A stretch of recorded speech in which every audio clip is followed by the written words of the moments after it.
Fellas, we talk a lot about what the best exercises to perform are to get the best results, but I'm gonna be honest with you, bro. Some exercises that have been instrumental in me mutating my physique, a lot of people think are not that good, or the way that I like to do them, or I'm gonna talk about today, is suboptimal or not the best way. So I'm gonna go a little bit against the grain and just give y'all some exercises that people hate that I love.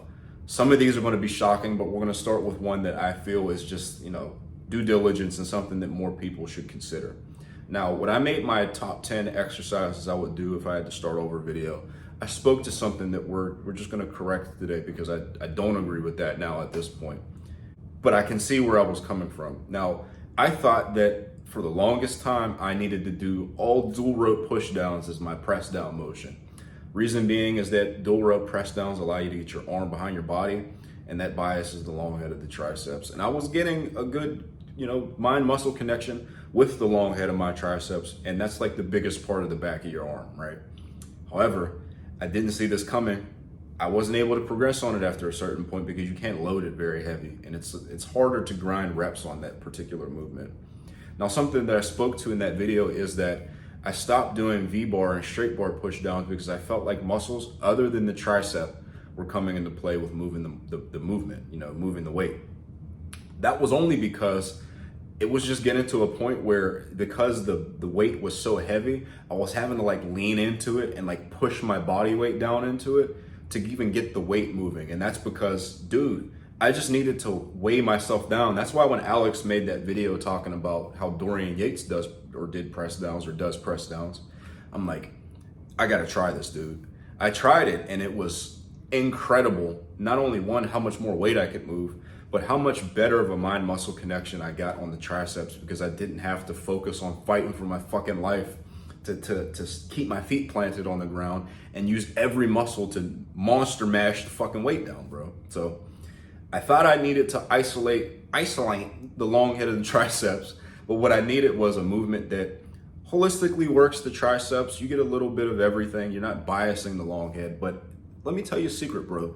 If you fucking extend your arm, the long head of the tricep is being worked. And if I'm removing my pecs and my shoulders and other big muscle groups from the equation, the long head of the triceps is getting worked a lot. Now, is it getting that arm behind the body action? No, absolutely not. But I'll tell you what it is getting. It's getting superior eccentric loading because you still have to come up with that weight, regardless if you're not going behind your body. You're still getting a good eccentric range of motion, right? And that is incredible. You're doing it with like twice the weight. You're not going to tell me that's not going to work the hell out of your triceps. Now, what I will say is that I'm definitely still using the dual rope press downs as an accessory, which I'll talk about in an arm training video that I'm going to be making soon, more at length. But it's not my main builder for press downs anymore. Now, people say that this is a bad exercise just simply because, dude, it doesn't bias the long head of the tricep. It doesn't. Your arm doesn't go behind your body. But dude, just avoid half repping the freaking exercise. And that's the only thing that would make this exercise so bad that it just warrants avoiding completely. It really needs to be a main press down builder, in my opinion. That's just my updated thoughts on it. All right, we talked a little arms. I want to talk a little bit of, brute strength exercises. One that we all love. We all love RDLs, right? The prevailing opinion on this is that when we do RDLs, we should do them from the rack, just simply because when you do that first rep from the floor, that may take reps off that you could do with RDLs. Does that make sense? So you could do more reps if you do them from the rack. I'm gonna just flat out disagree with that, bro, and I'm gonna tell you why. There's a lot of different benefits that you can get just simply from conventional deadlifting, that first rep from the floor. It's such a simple thing that you can do that has such a massive influence and game-changing impact on the rest of your training. Now, for reference, and I'm gonna put the clip on the screen, I've done RDLs with 5 plates for reps. In fact, my goal in the next 7-8 weeks or so is to do 5 plates for like 8 to 10 reps, bro. So I'm no hip hinge scrub. I'm fucking strong, okay? Now, I absolutely see the thought process behind starting the reps out of the rack. And for the longest time, bro, that's exactly what I did. But, I watch things other than just bodybuilders lifting, bro. I watch powerlifters do RDLs. I watch weightlifters do RDLs. And bodybuilders, they're doing a lot less weight. And I'm gonna be honest with you, a lot of times their posterior chains aren't as developed as the powerlifters or the weightlifters. Ultimately, we're doing the RDL as a developmental exercise, and it is a damn good one, even if you're doing it out the rack. You're working the upper back, the lats, the traps, everything in the posterior chain really well. But they're not good when compared to their counterpart, which is a stiff-legged deadlift off the floor or the conventional deadlift. So here's my challenge to that. Pulling something off the floor develops a very specific kind of strength, off the floor strength, that when you have it, it just has been in my experience with people that I work with, myself, that it's going to carry over well to your RDLs, to your good mornings, your back extensions, everything else. You're going to be, all things being equal, if you can pull a good amount of weight off the floor, you're going to be stronger at all of those exercises. So let's just go ahead and do that first rep off the floor. If you're using the same form, the same range of motion on the RDLs, but you're just using 20, 30 more pounds weight or doing more reps because you're just stronger, it's gonna lead to more muscle being built. Because what I found is when you don't have that off the floor strength, you're gonna hit a plateau that doesn't allow you to just do more reps on the RDLs like you could if you did have that off the floor strength. The problem with that though, in just doing deadlifts on another day, is that when you get strong, sometimes the bodybuilder wants to work on things like maybe their arms, their quads, finer detail stuff that just requires energy. And when you have a deadlift day, that's going to take energy away from doing that. I'm just going to be honest with you, especially when you're strong. Now let's meet halfway in the middle. You don't have to do just one or the other. Pulling that first rep off the floor, 500 pounds is like 80% of my 1 rep max. That's enough, that hits that minimum threshold that we need to be hitting with our strength work, that we're able to maintain our top end strength. And here's the thing, fellas, 1 time a week, pulling 80% of your 1 rep max, how many weeks are there in a year? 52, I think. That's 52 times that you could be pulling 80% of your 1 rep max, or maybe even a little bit more as you continue to get stronger, that you otherwise would not be doing if you were just walking that out from the rack. It's just something easy that we could check off that's gonna allow us to do more weight on our RDLs. It's going to prevent plateaus, and it's just gonna allow us to just be stronger in general. And being that the weights that we're using are just something that we're gonna be working out with on the RDLs, I don't exactly buy that just deadlifting 1 rep off the floor is gonna fatigue us so much that we're substantially having a worse outcome on our RDLs. If anything, that first rep off the floor is something that's gonna contribute to your hypertrophy at the end of the day. Like, what the fuck are you lifting the weight with? You're lifting it with your glutes, your hamstrings, your lower back, everything that's using in an RDL. So I think this is something that a lot more people should try.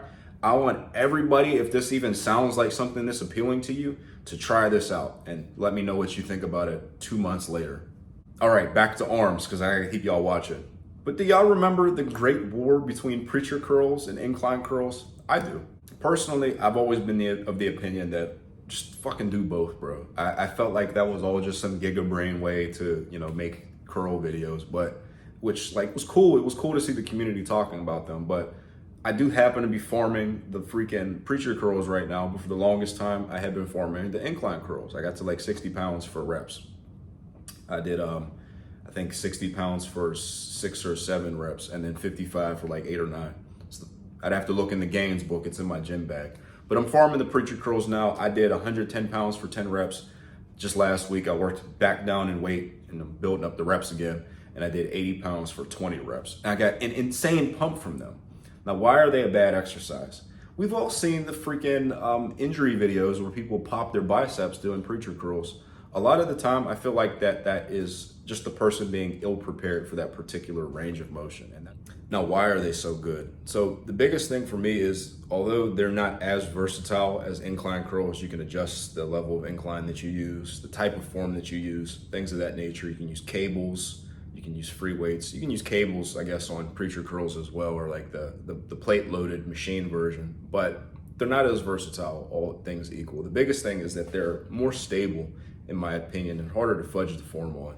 It can be really easy to fudge the freaking form on the incline curls. I've seen it all the time, whereas with a preacher curl, the only thing that you can do to, I guess, fudge the form is just adjust the range of motion in a way that is not good for you to get hypertrophy. Now, in terms of mistakes to avoid, as I said, preacher curls are seen as this precarious lift that we either one have to truncate the range of motion on, which is just a giga-brain way of saying like reduce the range of motion, or we have to be specifically mindful while we're doing it if we're going for the full big bottom stretch. I think that the truth has to be somewhere in the middle. So in general, I think with any exercise that you do, you should be equally mindful of what you're doing. And then two, with regards to range of motion, when it comes to doing something that is effective, that targets your muscle, you just work within your comfortable range of motion. If you come down all the way and it hurts a little bit, or you feel it pulling in a way that you feel it shouldn't be, don't go down all the way at first. Then also know that over time, your effective ranges of motion can be increased over time. So for example, not a lot of people can go all the way down on RDLs because their hamstrings just aren't flexible enough. But over time, they can build that flexibility. Now, if they forced it with a bunch of heavy weight, it will more than likely snap their hamstrings. But over time, you can progress that range of motion. Those are the things that I just want to keep you in mind. Not meeting any exercise, in this case, the preacher curl, at the level that it needs to be met for where you are at is the biggest mistake, in my opinion.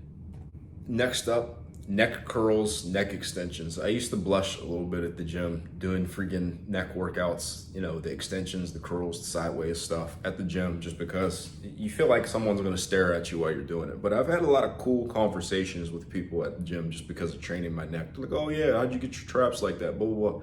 And you talk to them about the neck training, and it's all good, but it's always gonna be seen as this thing that's just goofy until people get used to seeing you do it. Here's the thing, fellas. I made a video talking about neck training basics, what I had done at that time at that time I had an 18.5-inch neck. It's about 19 inches now.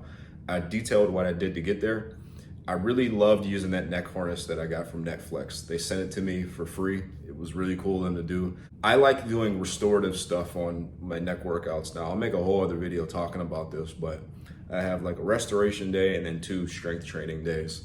And the restoration day is very important because it allows my muscles in my neck to recover a little bit better. It's in the fucking name, no shit. Now, setting that up with bands can be, that's something that I'm still a little like, man, I don't want people to see me doing this, because you wrap the freaking band around, something stable like a power rack support beam or something like that, and you put the band on your head with a hat, and you're just, you're twisting your neck back and forth. Or you do extensions, or you do curls. But that's something that'll really supplement your training as well. As I said, there's nothing inherently bad or wrong or stupid about neck training. It's just always something that people see as bad because it looks goofy. Now, last but not least, we have to talk about one that is just always gonna be seen as something that's just a pure shoulder snapper.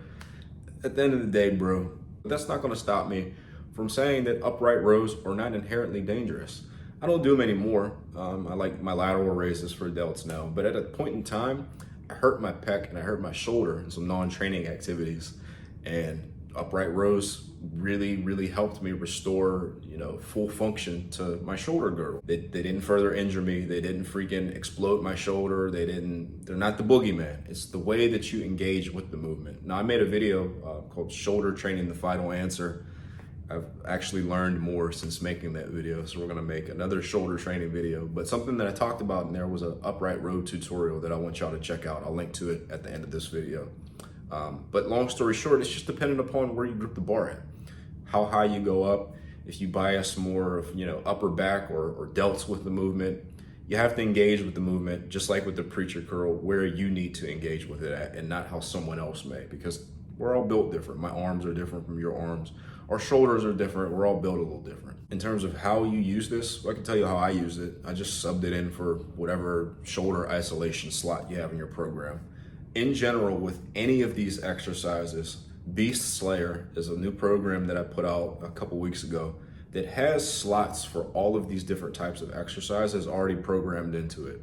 So definitely take what we set into account here. But what I want you to do now is, we have a beginner, intermediate, advanced version of the program. The program is very, very popular right now. The most popular iteration of it is the hybrid, and that's actually good for all experience levels. I'm using a version of hybrid myself right now, actually. So it's 5 total sessions that I'm using on my version of it. The version that you guys will be using is 4 days a week though. We have slots for everything that we talked about in here. So you get your shoulder isolation slots, neck isolation slots, hip hinges, things like that. It's a choose your own adventure program. So definitely give that a look. Take a quick look through all the drop-down menus just so you see what you're working with in terms of exercise selection. If there's anything that you want to add, of course, you can add it there as well. But this has been my 5 terrible exercises or stupid exercises that I really happen to love that mutated me. What are a few that you really love? Give me your top 5 in the comments down below and we'll chat. You watch these videos now that you've watched this one. Have a good day.